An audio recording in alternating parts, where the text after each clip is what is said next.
बहुत अच्छे स्कूल एक तो यहाँ है और गवर्नमेंट पढ़ने बादल और पहाड़ियाँ और सिटी, तीनों चीज़ें एक साथ देखने को मिलेंगी। किसामा हेरिटेज विलेज पड़ेगा और वहाँ पर लोग जो है हॉर्नबिल फेस्टिवल सेलिब्रेट करते हैं। वॉकिंग करने के लिए बिल्कुल अलग से सेपरेट, और यहाँ पर रेलिंग भी लगा रखी है। वॉकिंग करने के लिए बिल्कुल सेपरेट रास्ता बना रखा है। सो डू यू नो हिंदी और इंग्लिश? इंग्लिश। तो नॉर्थ ईस्ट का सबसे खास बात ये होती है कि लोगों को यहाँ पे हिंदी आए या ना आए, लेकिन अंग्रेजी बहुत अच्छे से आती है। तो ये विमेन एम्पावरमेंट यहाँ पर आपको मिलेगा। तो बेसिकली यही वाला गेट है जो किसामा हेरिटेज विलेज के लिए है, और जहाँ पर हॉर्नबिल फेस्टिवल सेलिब्रेट किया जाता है।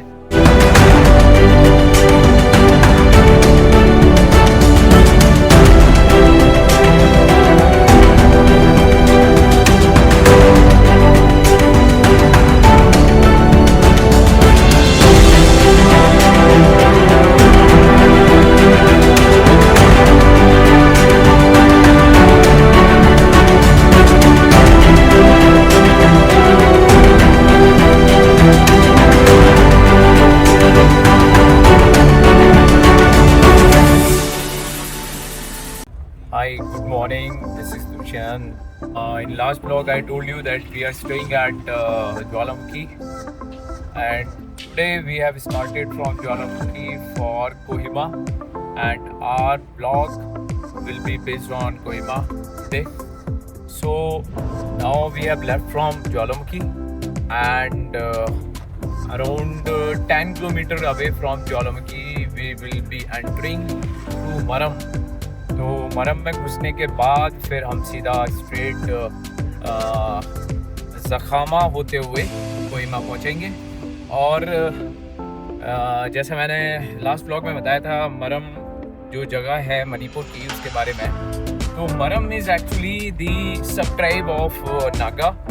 और यहाँ पर पुराने समय में मरम ट्राइब के एक राजा हुए थे, और उनका किंगडम था, डायनेस्टी थी, किला था, सारा साम्राज्य था।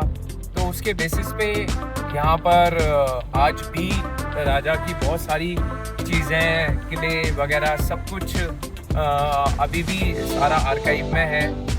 जो मरम जगह है वो उसी बेसिस पे उसका नाम रखा गया है। तो आज हम उसी मरम से होते हुए निकल रहे हैं, और मैं आपको बताऊंगा जैसे मरम आता है, और उससे होते हुए फिर हम कोहिमा की तरफ निकलेंगे।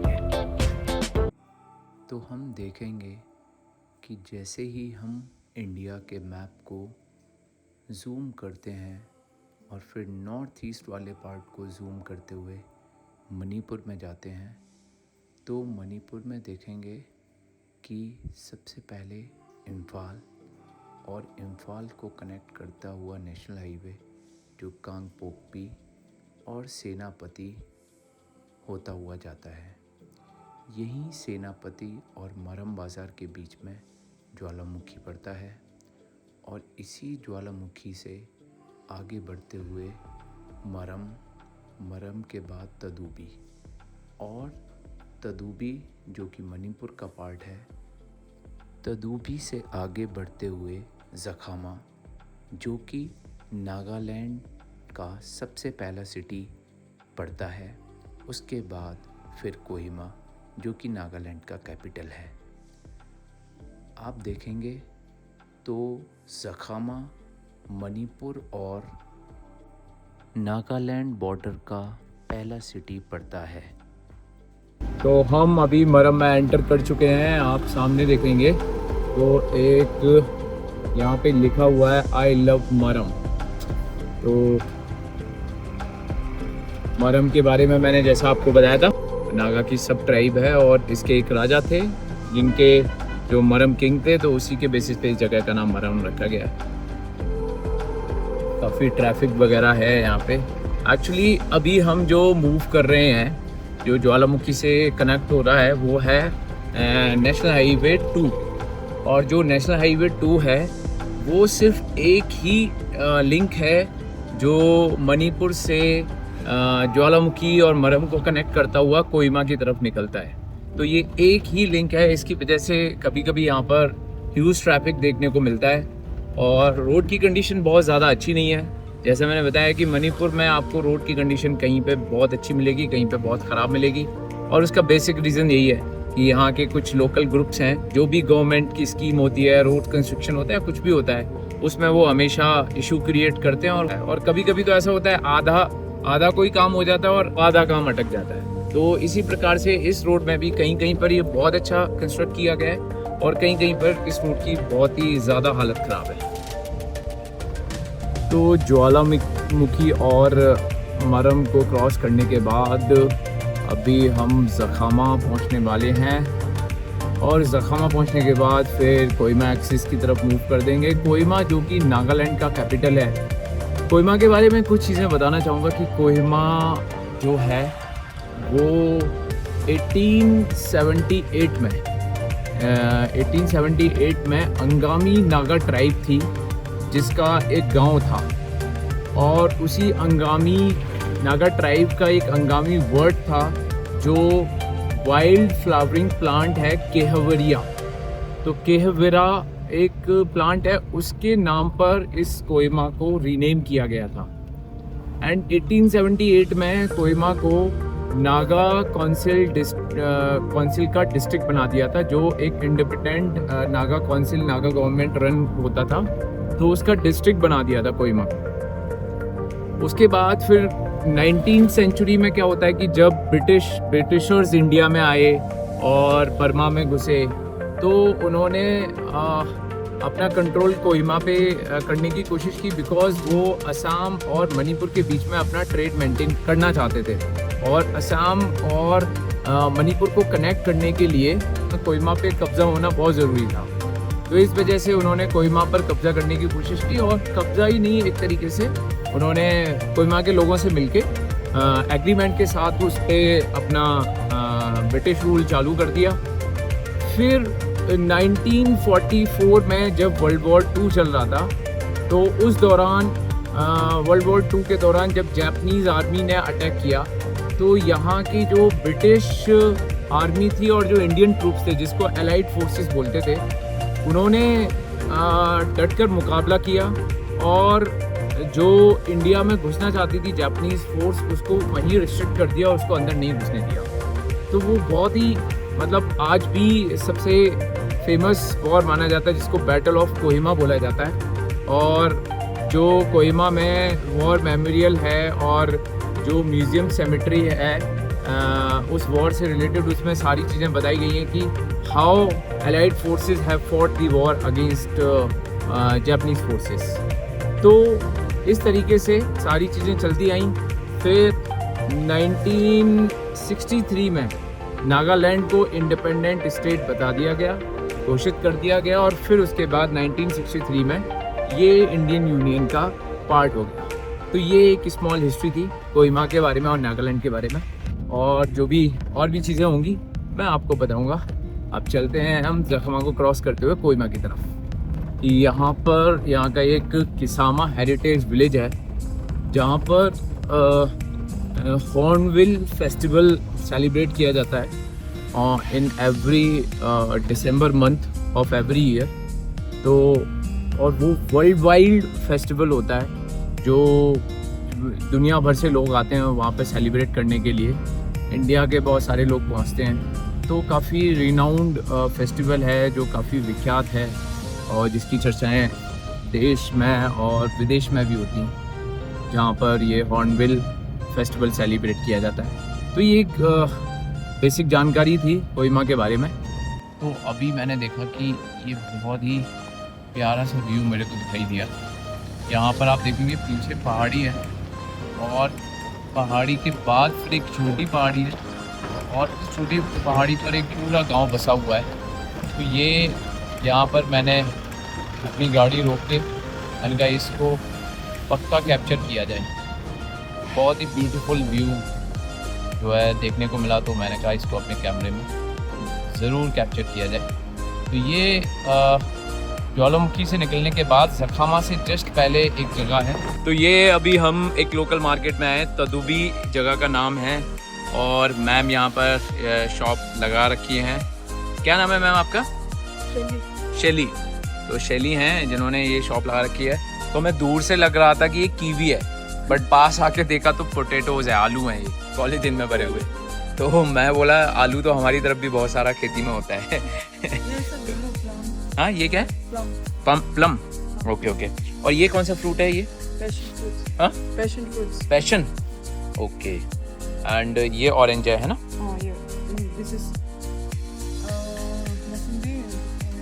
Okay okay okay. तो यहाँ पे अभी हम रुके और ये यहाँ पे एक शॉप है। और मैम आपका नाम क्या है? नीलिया। और जगह कौन सी है? तदुबी जगह है। तो ये तदुबी जगह मणिपुर में पड़ती है या नागालैंड शुरू हो गया? मणिपुर में, सेनापति में ही पड़ता है। हाँ, ओके। तो इन्होंने भी एक शॉप लगा रखी है यहाँ पर, अलग अलग तरीके की। थोड़ा नाम बताएंगे, ये क्या चीज़ है? ये अनियन है क्या? क्या है? पेस्ट। Okay okay. और ये पोटैटो है।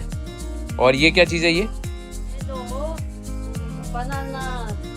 बनाना का वो, इससे क्या होता है? बनाना का स्टिक से स्टैंड है, चटनी बनाता है। ओके। तो ये बता रहे हैं कि ये बनाना का जो पेड़ होता है उसका स्टेम है और इससे चटनी बनती है। हरी मिर्च और भी अलग अलग तरीके के लोकल प्रोडक्ट हैं यहाँ पे जो मिलते हैं। और दूसरी जगह भी जाके देखते हैं। आपका क्या नाम है भाई? हेलो, आपका नाम क्या है? दाजो। एंड आपका? जो। ओके। आपका क्या नाम है? अतिप्रो। तो आप यहाँ पे स्कूल में जाते नहीं जाते? कौन सी क्लास में पढ़ते हैं? 4th में। और स्कूल का नाम क्या है? ओके ओके ओके, ठीक है। ये भी मैम वो है, क्या बोलते हैं, बनाना का स्टेम। ओके, इसका चटनी बनता है। हाँ, ओके। तो ये यहाँ पे एक लोकल मार्केट है काफ़ी बड़ा, जहाँ पर आपका नाम क्या है मैम? हैं? सोनिया। ओके। तो यहाँ पे हम रुके हुए थे, आप देख रहे होंगे, मणिपुर राइस होटल। और यहाँ पर एक होटल है जो लोगों ने खोल रखा है। यहाँ पे एक होटल है जो मणिपुर का एरिया में ही, तदुबी एक जगह बता रहे हैं। तो यहाँ पे कौन सी कम्युनिटी ज़्यादा रहती है इस वाली जगह में? हैं? मऊ नागा। ओके, मऊ नागा। ये पूरे सेनापति में मऊ नागा रहती है या फिर जो है? हैं? अच्छा, ओके। अच्छा। और मरम जो है, मरम तक रहता है। मरम भी नागा है। मऊ और मरम अलग अलग नागा हैं? अलग अलग। ओके। बहुत अच्छा लगा आपसे बात करके। ठीक है, थैंक यू। तो अभी हम बैठे हुए हैं सेली मैम के पास। मैम कहाँ के रहने वाले हैं? तदुबी। आप? अच्छा, आप भी तदुबी। जगह भी ये तदुबी है। कहाँ पे तदुबी विलेज है? कहाँ पे? तदुबी विलेज हम लोग चकमा तो नहीं है? चकमाई। ओके। तो और यहाँ पे स्कूल्स वगैरह कैसे जाते हैं बच्चे? स्कूल एक तो यहाँ है और गवर्नमेंट। तो मतलब तो यहाँ पे गवर्नमेंट की सारी फैसिलिटीज वगैरह सब आ जाती हैं आप लोगों के पास? आती है। और यहाँ पे कौन सी कम्युनिटी ज़्यादा रहती है? मऊ। चलो, अच्छा लगा आपसे बात करके, है ना। मैं भी यहाँ पे घूम रहा हूँ, मणिपुर से स्टार्ट किया है और यही सब चीज़ें जानने की कोशिश कर रहा हूँ यहाँ के लोकल कल्चर के बारे में। हाँ, ठीक है। थैंक यू शैली मैम, आपसे बात करके अच्छा लगा। Thank you so much. तो ये शैली मैम हैं जिनको अभी तदुबी जगह से हम होके निकल रहे थे, यहाँ पे मिली है। इन्होंने एक शॉप, आप देखेंगे, शॉप खोल रखी है यहाँ। इसमें वेजिटेबल्स वगैरह सारी चीज़ें मौजूद है। तो ये खुद ही दुकान चलाती है। ठीक है, ओके। और अभी मैं एक और मैम से बात कराऊंगा ठीक है। तो ये है, आपका नाम क्या था मैम? लीलिया। हाँ, तो ये मैम है, ये भी यहाँ पे शॉप चलाती हैं और इन्होंने भी। तो आप जब भी हम देखते हैं मणिपुर में, यहाँ पर विमेन एम्पावरमेंट का बहुत अच्छा बढ़िया मतलब देखने को मिलता है। ज़्यादातर विमेन बहुत बिजनेस वगैरह रन करती हैं और बिजनेस वगैरह चलाती हैं। तो thank you so much ma'am, thank you. क्या नाम है आपका मैम? शर्मिला लिंबू। तो आप यहीं तदूबी से है, कहाँ से है? ओके। और आपके हस्बैंड क्या करते हैं? इधर ही रहते हैं। तो ये मैं आपको दिखाना चाह रहा हूँ कि यहाँ पे मैम ने भी एक अच्छा शॉप खोल रखा है और एक ये भी अच्छे से बिजनेस रन करती हैं, है ना। तो ये विमेन एम्पावरमेंट यहाँ पर आपको मिलेगा, मणिपुर में हर जगह मिलेगा। Thank you ma'am. तो तदूबी हम आ चुके हैं, यहाँ पे तदूबी लिखा हुआ है और ये इधर भी तदूबी है और सामने भी आपको दिख रहा होगा तदूबी, जो कि मणिपुर का ही एक पार्ट है और सेनापति डिस्ट्रिक्ट में आता है। यहाँ से अब अभी हम निकल चुके हैं। तदूबी एक काफ़ी बड़े एरिया में बसा हुआ टाउन है और यहाँ पर माओ एक सब ट्राइब है नागा की, वो यहाँ पे रहती है। और जो है अभी हमने यहाँ के लोकल लोगों से बात किया था, तब उनसे पूछा था, तो बता रहे थे कि यहाँ पे सब कुछ ठीक है, पीसफुल है, rather than the other part of Manipur जहाँ पर बहुत सारे कॉन्फ्लिक्ट्स चल रहे हैं। बट ये वाला पार्ट काफ़ी पीसफुल है। तो यहाँ पे बता रहे थे कि सारी गवर्नमेंट स्कीम्स भी अच्छे से फैसिलिटेट कर रही हैं और साथ ही साथ बच्चे भी स्कूल्स वगैरह जाते हैं। तो एक अच्छा जगह है, अच्छा शहर है बेसिकली और पहाड़ियों में ही बसा हुआ ये जगह है। सामने देख रहे होंगे आप, पहाड़ियाँ भी दिख रही हैं। पहाड़ियों से होते हुए ही हम जा रहे हैं और यहीं पे ये गांव बसा हुआ है। तो अभी हम आ चुके हैं मऊ और यहाँ पे आप देख रहे होंगे वे टू दीमापुर, इधर के लिए दीमापुर के लिए रास्ता गया है। तो अब हम फाइनली दीमापुर मतलब नागालैंड की तरफ निकल लिए हैं और यहाँ से नागालैंड का टेरिटरी बाउंड्री स्टार्ट हो जाएगा। उसके बाद फिर जो जखामा है वो नागालैंड में ही है और पहले जखामा पड़ेगा, जखामा के बाद फिर हम जो है कोहिमा पहुंचेंगे। ये यहाँ पे सारे लोकल शॉप्स हैं जो देख सकते हैं, होटल्स वगैरह हैं। यहाँ पे लिखा है होटल मऊ। तो ये मऊ जो है सिटी है जहाँ से होके हम निकल रहे हैं। तो ये जखामा सिटी आ चुका है अभी और नागालैंड अभी यहाँ से बेसिकली शुरू हो गया। अभी हम जखामा से निकलते हुए फिर कोहिमा यहाँ से करीब 15 किलोमीटर दूर पड़ता है, 15 से 20 किलोमीटर। तो फिर हम कोहिमा निकल जाएंगे। यहाँ से बेसिकली जो लीगली नागालैंड की टेरिटरी स्टार्ट हो गई है, नागालैंड की बाउंड्री स्टार्ट हो गई है। यहाँ पे जखामा इस लोकेशन का नाम है और छोटा मोटा मार्केट यहाँ पे देखने को मिल रहा है। बहुत ज़्यादा बड़ा सिटी तो नहीं है बट हाँ छोटा मार्केट है और पहाड़ी इलाके से चिपका हुआ शहर है। आप देख रहे होंगे सामने पहाड़ी हैं छोटी छोटी और साथ के साथ पहाड़ियों को काट के यहाँ पे शॉप्स, दुकान वगैरह ये सब बनी हुई है। मकान ठीक ठाक बने, उधर आप पहाड़ी दिखाई दे रही होगी। तो एक अच्छा साफ़ सुथरा सिटी है, ज़्यादा क्राउडेड नहीं है, कम भीड़ भाड़ है और अच्छी जगह बना हुआ है और अच्छे तरीके से मेंटेन हो रखा है। देख रहे होंगे जखामा 0, कोहिमा 16 एंड पिपीमा 45। तो और नीचे लिखा हुआ है नूमलीगढ़, वो 198 किलोमीटर है। तो ये यहाँ पे मैंने दिखाया आपको। तो जखामा में हम एक्चुअली आ चुके हैं। एक विशेष चीज़ आपको देखने को मिलेगी यहाँ पर कि यहाँ पर लोग जो है रूल्स रेगुलेशंस को बहुत फॉलो करते हैं। अगर यहाँ पे आपको ट्रैफिक देखने को नहीं मिलेगा, अगर किसी ने गाड़ी पार्क कर रखी है तो वो रोड पे पार्क नहीं करेगा, बिल्कुल साइड में करेगा।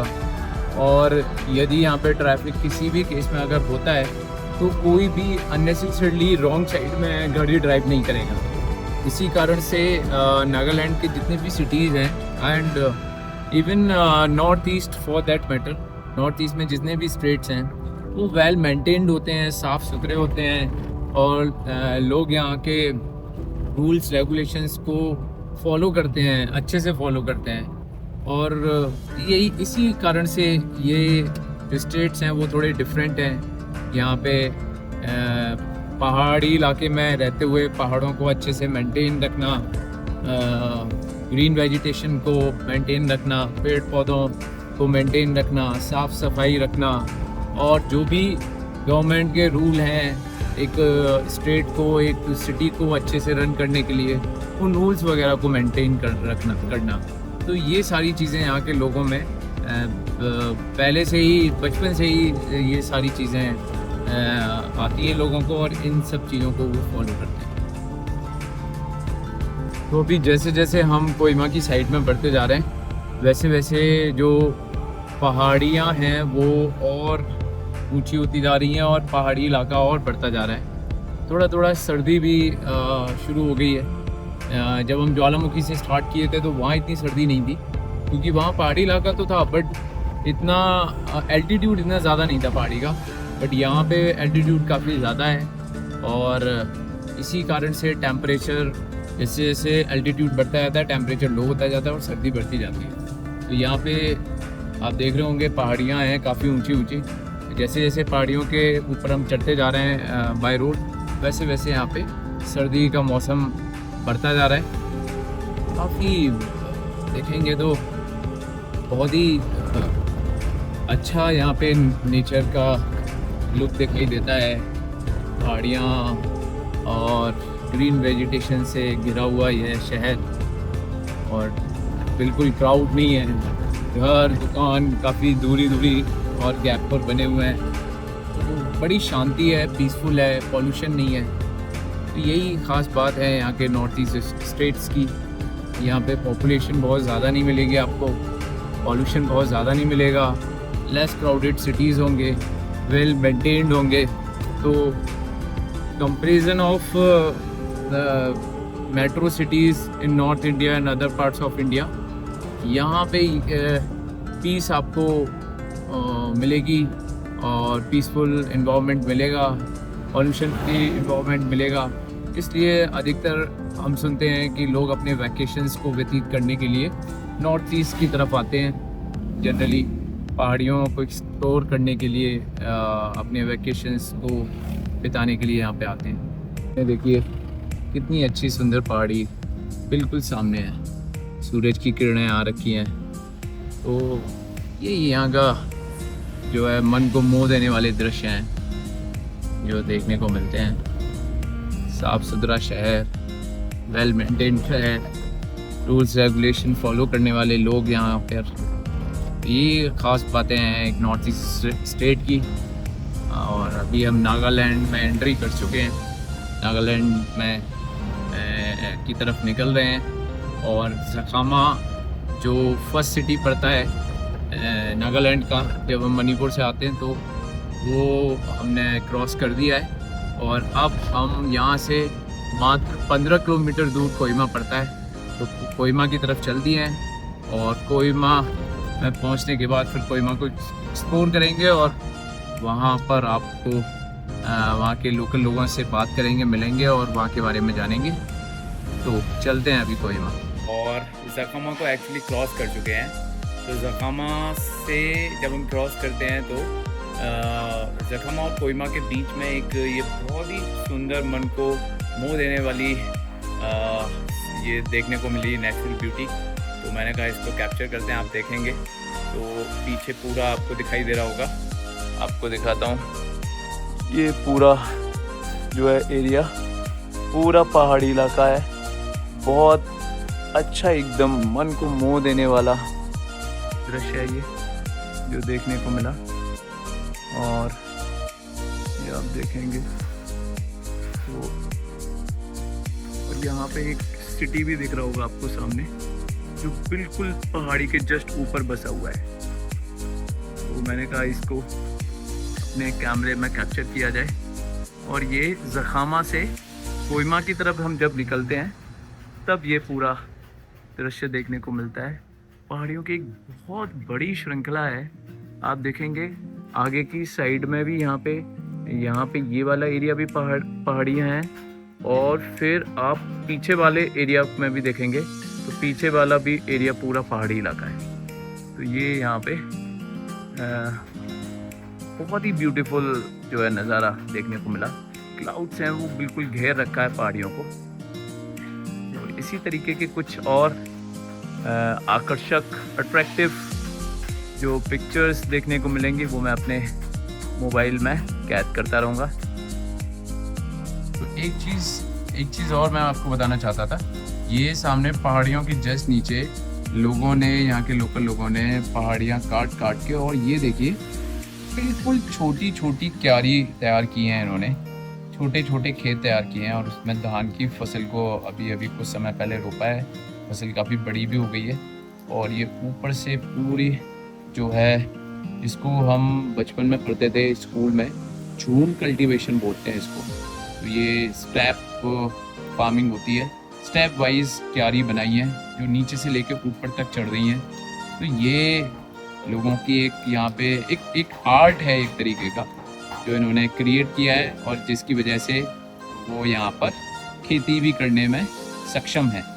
तो ये यहाँ पे मैंने सोचा इसको कैप्चर किया जाए। और सामने भी एक और जगह दिख रहा है मेरे को, यहाँ भी लोगों ने खेत बना रखे हैं अपने। अगर सामने देखेंगे छोटी छोटी क्यारियाँ हैं, और इधर भी छोटी छोटी क्यारियाँ और सीढ़ी नुमा खेत बना रखे हैं।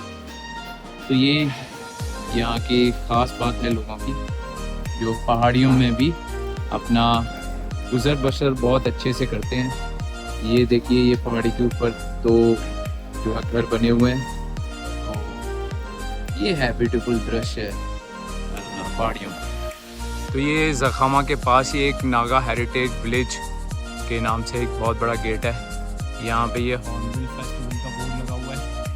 और आगे अगर आप हाँ यही है वो विलेज जिसकी हम बात कर रहे थे, Kisama Naga heritage village, tradition drive here preserve respect experience. तो किसामा हेरिटेज विलेज में ही हॉर्नबिल फेस्टिवल को सेलिब्रेट किया जाता है। तो ये उसी का गेट है, ये किसामा नागा हेरिटेज का, जहाँ पे हॉर्नबिल फेस्टिवल सेलिब्रेट किया जाता है। ये देखिए ऑर्चिड पेटल नागा सिल्क, ये इन्होंने अपना कोई ब्रांड है उसका एडवर्टाइज़ किया है। तो ये बेसिकली यहाँ पर गेट है जो इसका किसामा हेरिटेज विलेज है, उसका गेट है, जहाँ पर आगे जाने के बाद किसामा हेरिटेज विलेज पड़ेगा, और वहाँ पर लोग जो है हॉर्नबिल फेस्टिवल सेलिब्रेट करते हैं दिसंबर में। ऊपर आप देखेंगे तो लिखा हुआ है यूनिटी गवर्नमेंट ऑफ नागालैंड। तो बेसिकली यही वाला गेट है जो किसामा हेरिटेज विलेज के लिए है, और जहाँ पर हॉर्नबिल फेस्टिवल सेलिब्रेट किया जाता है। और हॉर्नबिल फेस्टिवल के बारे में मैं आपको बताऊं कि वर्ल्ड वाइड फेस्टिवल सेलिब्रेट होता है। दुनिया से बहुत सारी जगह से जो क्रिश्चियन रिलीजन को फॉलो करते हैं और नागा लोग होते हैं, वर्ल्ड वाइडली ये सेलिब्रेट होता है। दुनिया भर के लोग यहाँ पर आते हैं, इंडिया से भी बहुत जगह से सारे लोग आते हैं।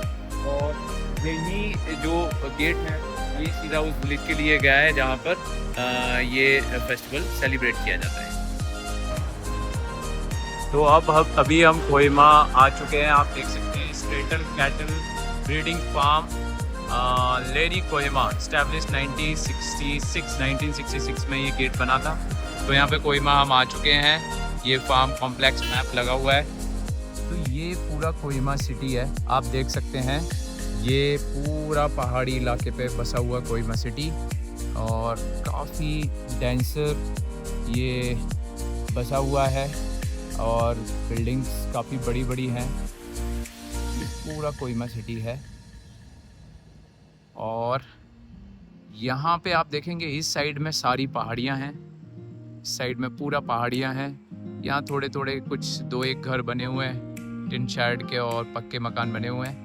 इधर साइड में पूरी पहाड़ियाँ हैं, पीछे भी पहाड़ियाँ हैं, और फिर इसके साथ जब पहाड़ियाँ यहाँ पे ख़त्म हो रही हैं तो ये पूरा सिटी है, ये पूरा कोहिमा सिटी आप देख सकते हैं, ये पूरा कोहिमा सिटी है। तो कोहिमा सिटी के बारे में मैंने आपको बताया था इनिशियली कि ये अंगामी नागा ट्राइब होती है, उसका एक पहले ये गांव था 18th सेंचुरी में।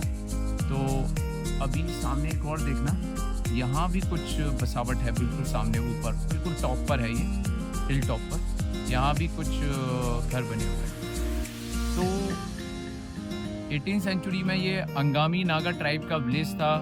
19th सेंचुरी में अंग्रेज आए, वहाँ फिर एक नागा काउंसिल इस्टेब्लिश किया गया, उसका फिर ये डिस्ट्रिक्ट बनाया गया।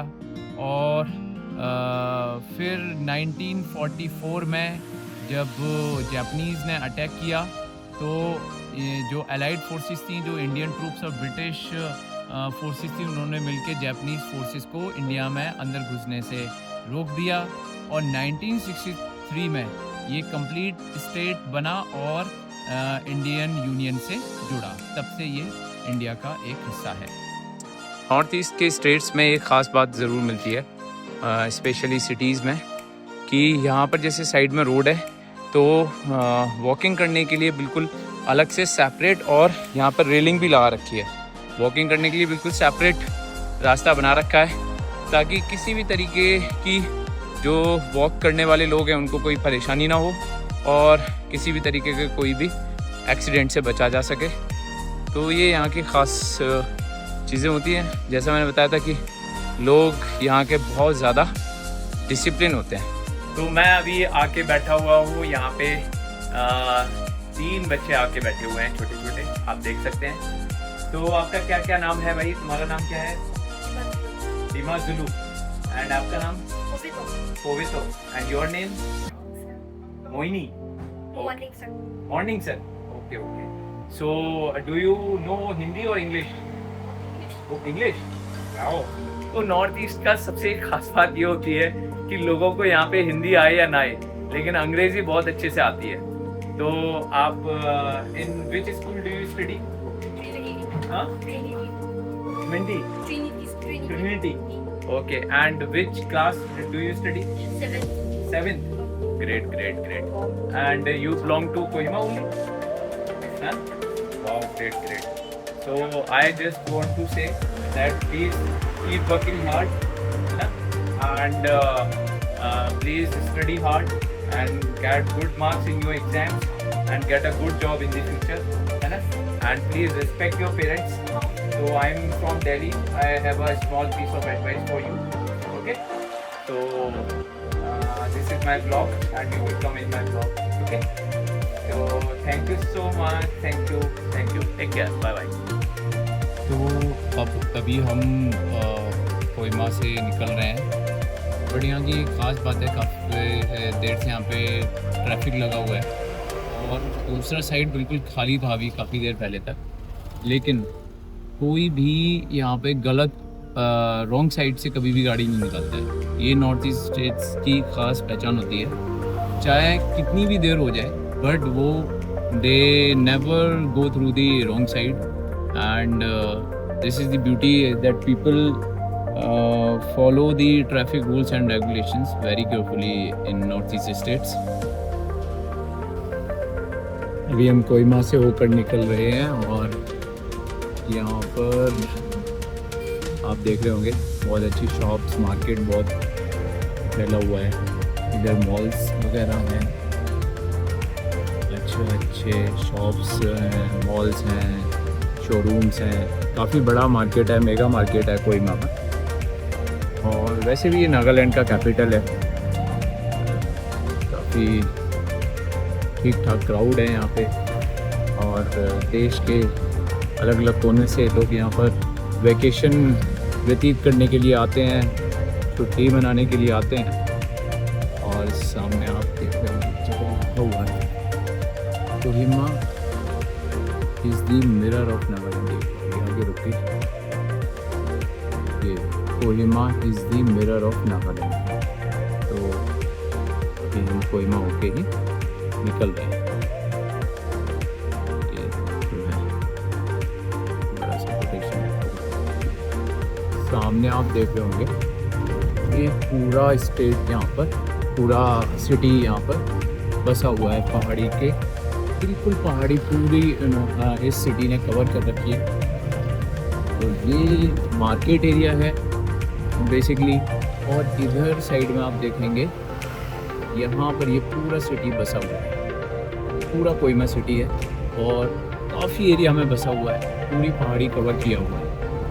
तो बहुत अच्छी जगह है, ठंडी जगह है, पहाड़ी इलाका है और यहाँ पे डेफिनेटली लोगों को आना चाहिए घूमने के लिए। अच्छा शहर है, एज़ फार एज़ जितना मैंने रिसर्च किया, अच्छा शहर है।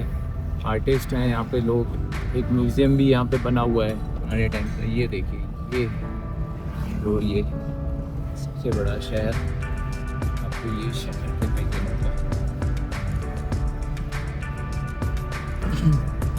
यहाँ पे असम ऑयल है, असम ऑयल, पहली बार मुझे इंडियन ऑयल की जगह असम ऑयल देखने को मिला।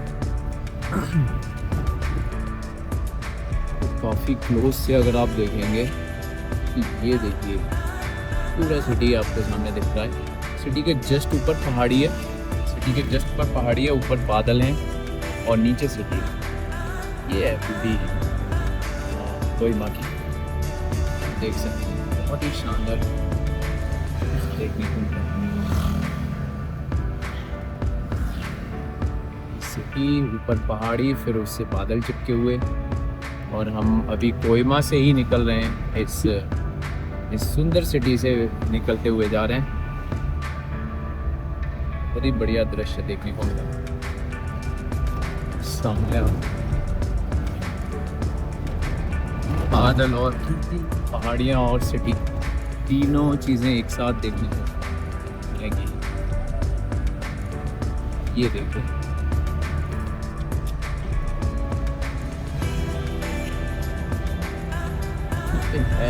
rare picture of some city where you find the cities, the city which is situated just on the hilltop, and above that the clouds are just touching the hilltop. Such a beautiful view we have seen today. So finally हमारा कोहिमा का trip complete हुआ और मैंने बहुत सारे videos यहाँ पे बनाए और दिखाने की कोशिश की कि कितना ब्यूटीफुल सिटी है ये और कितना वेल इस्टेब्लिश्ड है, पूरे प्लानिंग के साथ बनाया है और पहाड़ी पर बसा हुआ पूरा सिटी है ये, and it's the capital of Nagaland. So we have witnessed the entire city Kohima. It's a beautiful city finally. So we have finished this trip. Now we will make another travel vlog on Dimapur. Dimapur, which is the another city of Nagaland. It's actually called the commercial city of Nagaland. So we will make a next vlog on Dimapur, which is the part of Nagaland state. Bye bye, take care.